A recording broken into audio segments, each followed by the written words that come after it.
Have you ever wondered why your mind creates entire stories out of the smallest moments?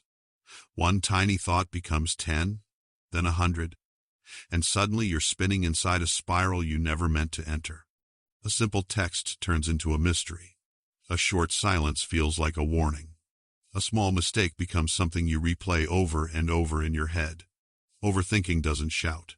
It starts softly, quiet, innocent. Then it grows until your mind feels heavier than your body. You don't choose it. It just happens. One moment you're fine, and the next you're lost inside a maze your own thoughts built. But here's what most people never understand. Overthinkers aren't dramatic or weak. Their minds don't wander because they want chaos.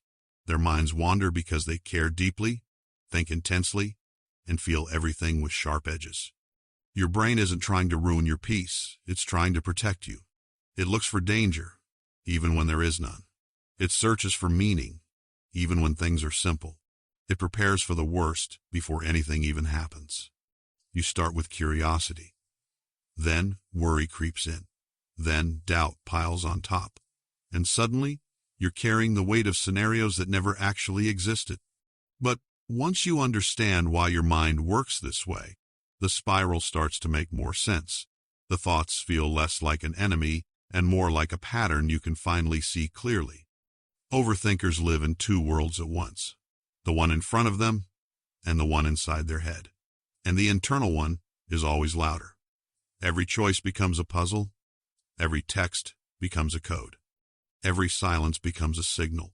You don't just think, you dissect. You break things down until they lose their original shape. You walk into a room and instantly scan everything. Who looks upset? Who seems distant? Who might be thinking something about you? Your mind never sits still.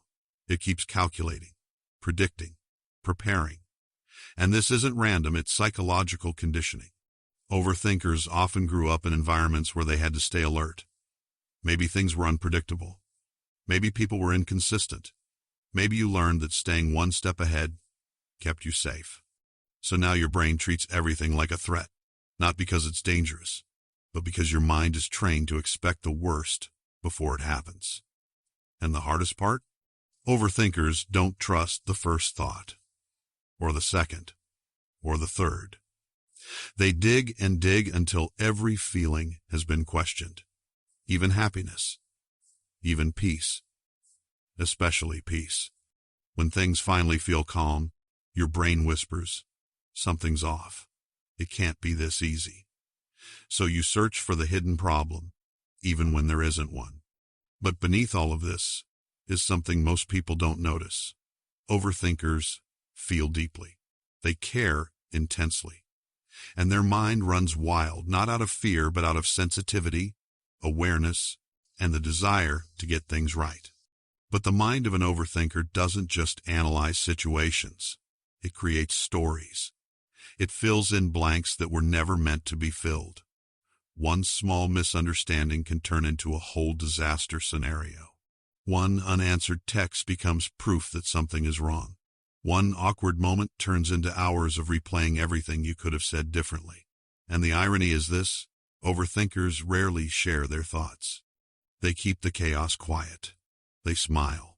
They nod. They act normal on the outside, while fighting an invisible battle inside their head. People think they're calm. People think they're rational. But they don't see the internal storm. They don't hear the late-night thoughts.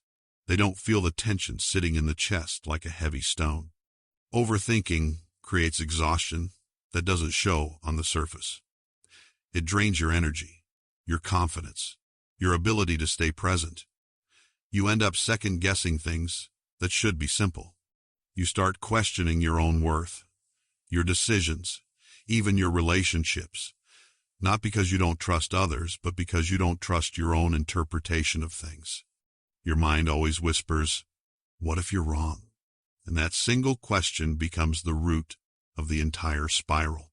But here's the twist. Overthinking isn't always a weakness. When directed well, it becomes a strength.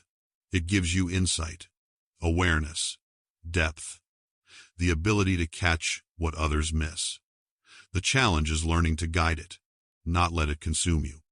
At some point, every overthinker reaches the same realization. The mind isn't the enemy, but it can become one when left unchecked. The real turning point comes when you finally understand why your brain creates so many stories. Overthinking is your mind trying to protect you from pain. It tries to predict heartbreak before it happens. It tries to prepare you for disappointment. It tries to shield you from mistakes by rehearsing every possible outcome. Your brain isn't hurting you on purpose. It's trying to keep you safe in the only way it knows. But protection can feel like punishment when it never turns off. And that's when you start learning balance. Not by shutting off your thoughts, but by redirecting them. By questioning your fears instead of believing them. By reminding yourself that not every silence is rejection. Not every delay is danger. Not every feeling needs a full investigation. You start giving yourself permission to rest, to breathe, to let things be imperfect, to let moments just happen without trying to solve them. And slowly, your mind learns something powerful. Not everything needs to be decoded. Not every moment needs to be analyzed.